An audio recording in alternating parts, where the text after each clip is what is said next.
So the other day my friend challenged me to create a website, not just a simple website, but a website and a system which makes it easier for companies to store and access data about products and tools. And to make it even harder, I had to use the development stack Mern.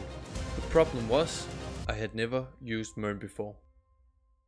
Mern stands for MongoDB, Express, React and Node.js, and Mern takes web development to a next level. So if we have Node.js and React and take the best of both worlds and put it together, we have Mern.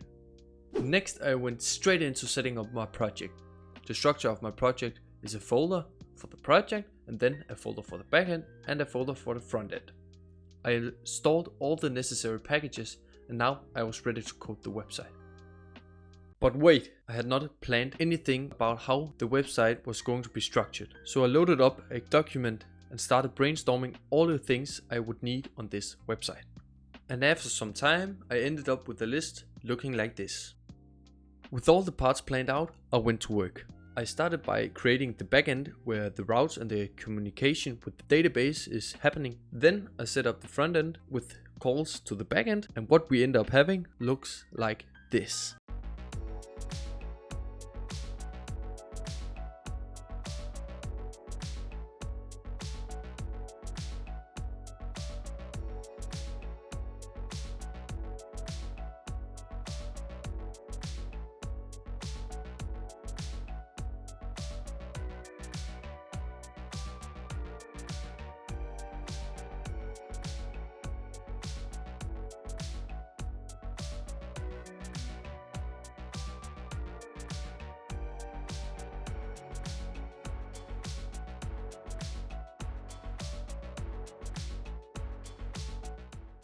So for the more technical part of this video, I'm going to talk about the login functionality and the creation of each item. So if we take a look at the front end part of the login, we start by seeing functional component login. Here we define two variables, one named inputs, another named form. Here we set the username equals to nothing and the password equals to nothing in both of these variables.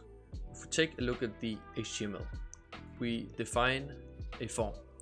Inside this form we have some different labels and some different input fields. There are two input fields, the username input field and the password input field. So every time one of these input field changes, we call the function handle input change, which we can see up here.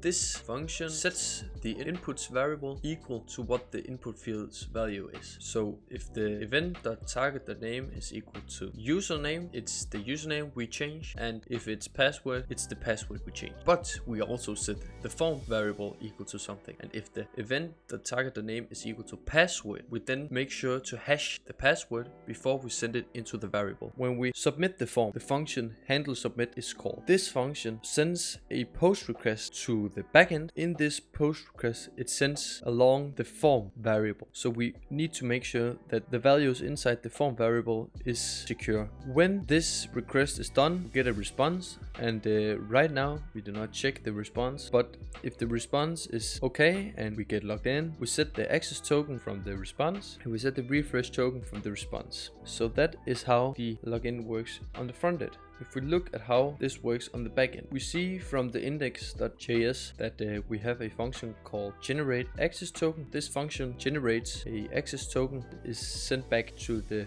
front end. If we look in the users route, we can see that we have some different endpoints. The specific one we want to look at is the login. We use MongoDB to search for a user with this specific username and this specific password. We then create a user object and we then generate, using our function from the index.js, an access token. And we send back the access token to the front end.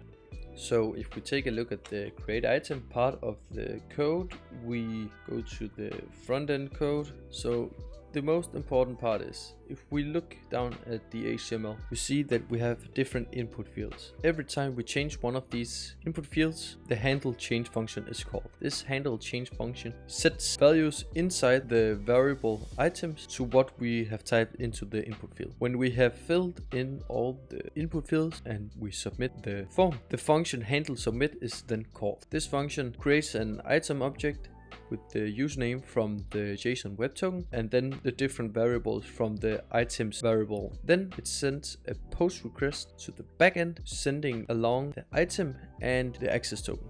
And if we look in the backend route, we're going to look at the post endpoint called add. It takes the request body parameters, username, item, description, and last status. Then also create a UUID. It then generates the URL for the specific item, and then the generate QR code function is called. If you look at the generate QR code, it takes in a URL, and this URL is put into the QR code. This is now a QR code. We convert this SVG to a PNG, and then we save this base64 string to a variable called base64 image, and we return this. Following the QR code schema from the Mongo database, we put in the username, item, UUID, QR code, the description, and the last status. This schema is then saved to the database, and the object is sent back as a response.